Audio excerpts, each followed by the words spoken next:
What is going on, everybody? Welcome to this week's NFL breakdown video from LocksDFS.com. I am your host, Christian Hardy, at ByHardy on Twitter. You can follow LocksDFS on Twitter, at LocksDFS, and we are getting into week 2 of the 2019 NFL season today. A very, very, very good slate. Very excited to get into it.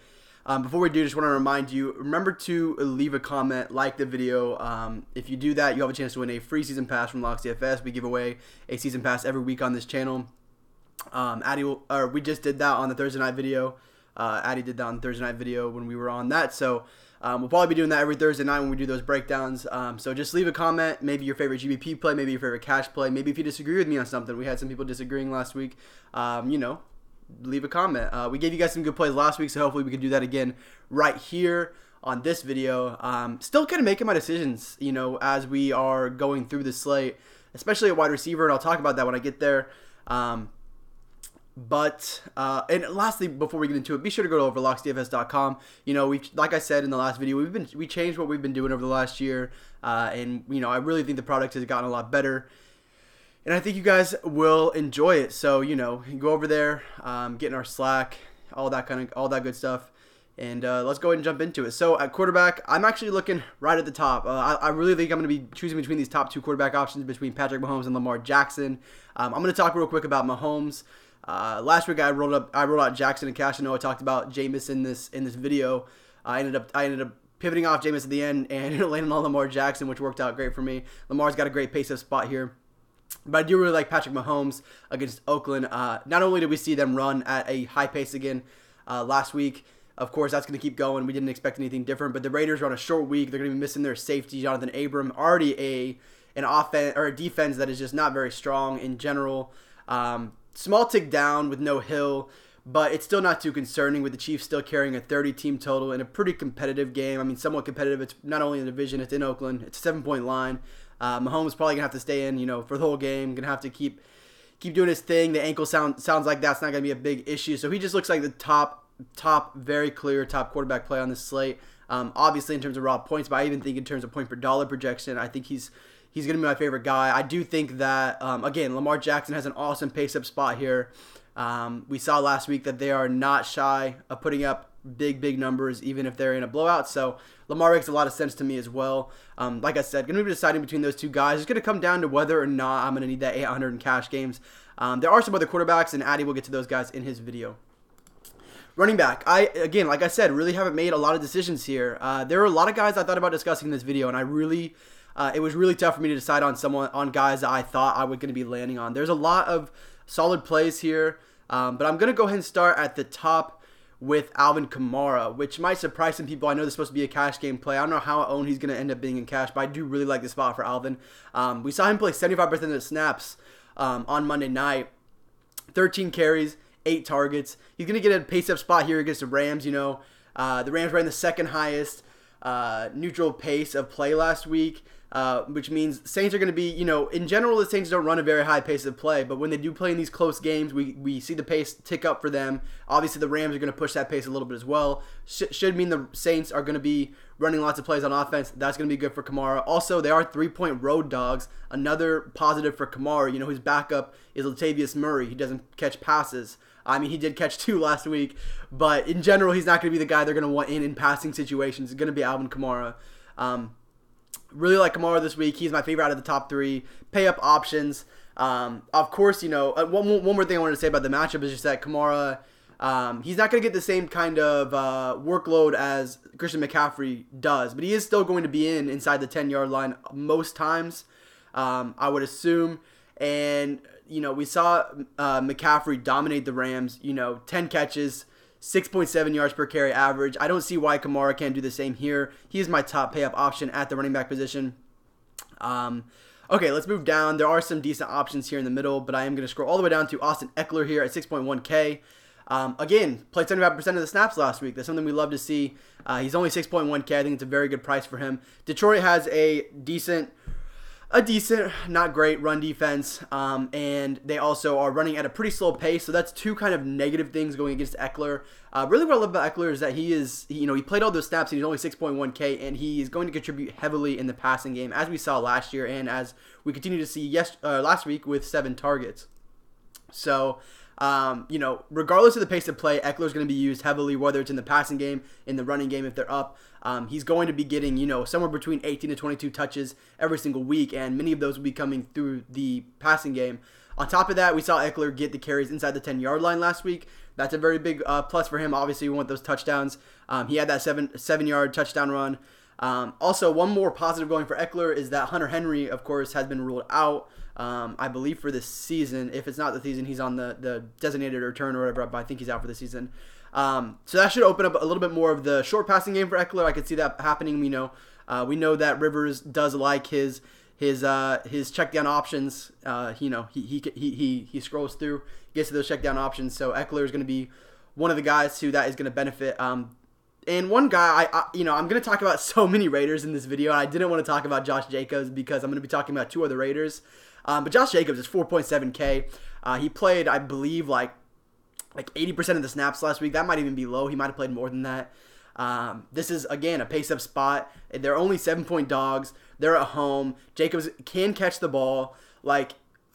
He carried the ball 23 times last week, and he's 4.7K. I mean, this is just a really, really good price for a guy that we know is going to touch the ball, even in a game where they could be losing. I think he's safe for 18 touches, he's getting every snap. So I didn't want to talk about him as one of my top two guys, but he is someone who's going to be in play for me for sure. Okay, see, and this is actually the hardest position for me right here, is at the top of wide receiver. I'm still making my decisions here. I don't know who I'll end up with. I'm going to end up with someone at the top here, one of these expensive guys. So let's just roll through the first three that I'm not going to talk about in depth and why I like them. Juju Smith-Schuster, he has a great matchup against the Seahawks, who are missing their top slot cornerback. Sammy Watkins, obviously he had 11 targets last week, looked very involved in the offense. Obviously Tyreek Hill is out indefinitely. We don't really know when he's going to be back. It's week to week is what it sounds like right now. We really have no idea. And so he's going to be heavily targeted. Obviously, that's great, getting the wide receiver one in a Chiefs offense who is going to have a very solid target share. And we don't really know what Mecole Hardman's going to be right now. So, and then lastly, the last guy I want to mention was going to be, Keenan Allen. I skipped over him. He's actually the first one. Again, another really good matchup for a slot wide receiver in Keenan Allen, where Detroit really has a non-existent slot cornerback. He's expensive, but we know he's going to get a pretty solid target share. This same thing happened last week. He's going to get a pretty solid target share, and we saw him with 10 targets last week. That's what you're going to get out of Keenan Allen. Very safe. Really, like I said, just going to be making those decisions going up the lock. I'm not sure exactly what I'm going to be doing with my wide receiver one, but those guys are all in play. And lastly, my favorite that I did decide I wanted to talk about on this video is going to be Julian Edelman. 6.9K, 11 targets last week. That's just what Julian Edelman does. He's going to get you 10 targets a week. I mean, that's just what he's going to do. Beside that, it's really hard to figure out what Patriots to play on this slate, and they have by far the highest team total on the slate. They are going to dominate this game. It's a division opponent. Bill Belichick is not going to be scared to put up a ton of points in this spot. There is a lot going for Edelman in this game. I think his price is fine. He has, even though he is a possession receiver, he still has the upside because he is getting so many targets. Any of those targets can go for a 30-yard touchdown, Safest piece in this offense for sure, just because of his snap share, which is pretty much every snap out of the slot. AB, you could say maybe potentially if he plays, take some snaps out of the slot, but he only played about 20% of his snaps in the slot last year. I don't really see him taking many snaps out of Edelman, who has been a Patriot forever, knows the playbook, all that sort of thing. So his slot role just seems super secure here. Again, get a piece of the highest total on the slate. And last, I wanted to talk about real quick, Pat Thorman established a run, really made a really interesting note about the Dolphins' pace of play in his article this week. Just talking about how versus the Ravens, they had the fourth highest seconds per snap rate, even when they were just down a ton of points last week. They kept running those plays, kept trying to keep that pace up, which seems really positive for a Patriots team that, again, like I said, is not going to be scared to put up a ton of points against a division opponent and really just blow them out. And there's no reason why they can't do that here. So Edelman's my favorite Patriot on the slate. There are other guys that you can get to in GPPs. Obviously, Michelle, Rex Burkhead played a decent amount of snaps last week. If AB's out, you're going to have someone like Dorsett possibly who's going to be in play again, but he didn't get a lot of targets last week. So Edelman just seems like the best option to go to if you're going to this New England team, which I think I want a piece of. They have like a massive team total, and they're going to dominate this game like with no problem. So yeah, take that as you will. So I talked about the Raiders, and we have a very, very obvious, just like click them in, lock them in, keep them in, and that is going to be Tyrell Williams. He played almost every snap last week for the Raiders. He is their clear wide receiver 1 after moving over from the Los Angeles Chargers in the offseason. So obviously this is a very, very good spot for Tyrell. The Chiefs have one of the weakest secondaries in the league, and this is obviously a pace-up spot for the Oakland Raiders. Wasn't really sure how Williams was going to fit into this Oakland offense, but you saw last week that Carr looked very, very comfortable throwing to him all over the field, not only on a lot of deep routes, which will have some success against Kansas City, but also just in intermediate routes. Williams looked real good, and his connection with Carr looked really good as well. Last week, the Chiefs gave up 10 receptions, 243 yards, and 2 touchdowns to the boundary receivers for the Jaguars. That's very good, situation for Tyrell here, where he is going to be playing his snaps outside. He's just an insanely low price at $4.4K for a guy who can pretty much pin down for 7, 8, 9, 10 targets, and really has the upside to end the week as a top 10 wide receiver in this especially in this matchup. So that's pretty much gonna wrap it up for my wide receivers. Let's go ahead and go into my 2 tight ends I want to talk about. One, I'm going to start as a cheaper one, is going to be Darren Waller. There is TJ Hawkinson down here too. He is a very good play. But Waller looks like a guy who could break out this year. He played, again, pretty much he actually did. He played every snap last week, 54 snaps for the Raiders. Led the team in targets with 8, even more than Tyrell. Arguably, you can argue that Waller is in position to be a top 5 rest of season tight end here. Taking over the Jared Cook role, looks a little bit more dynamic than Jared Cook. Derek Carr loves to throw underneath to his tight ends. It's just kind of his middle of the field security blanket, So he's just, again, a Raider situation where they were very underpriced against the Broncos on Monday Night Football, and the prices for this week 2 came out before this next slate.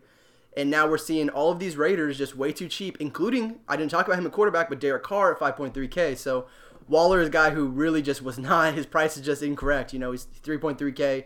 He just shouldn't be 3.3K. Same thing goes for Tyrell. And if the prices came out a day after Monday night, they came out on Tuesday, they would not be these prices. So just know that you're getting a discount on these guys because they were not, first of all, they didn't price them for the matchup. Second of all, they were priced for this Broncos game, which had a much lower total. So, I really like these Raiders this week because they are so cheap. Pretty much every position has a Raider where you can play them. Really, I talked about Josh Jacobs as well. You can play any of them because they are so cheap. And high price wise, I'm going to be looking at Evan Ingram. It is a tough matchup against Buffalo's defense, but dude had 14 targets last week. I mean, how absurd. 11 receptions, 116 yards, 1 touchdown. Giants are going to be missing Sterling Shepard this week. There are some other receivers you can target. Those guys will be on the lock sheet. Plenty more in every position will be on the lock sheet, but those Giants receivers will be on the lock sheet for sure. So Shepard had 7 targets last week. Those are going to open up possibly more targets for Ingram, but more importantly, he just has a solidified role on this offense. There's no way he's going to be coming out of this game with less than 10 targets. I mean, I just can't see how that happens here. Ingram is just a very, very good athlete. Who is set up, like I said, with Waller to be one of the top fantasy tight ends this year. They're really the receiver deficient, and Ingram has a very, very safe role in this offense. Of course, you can also go with a guy in GPPs with a guy like Travis Kelce. He's a guy who's going to draw a lot of targets as well with Tyreek out.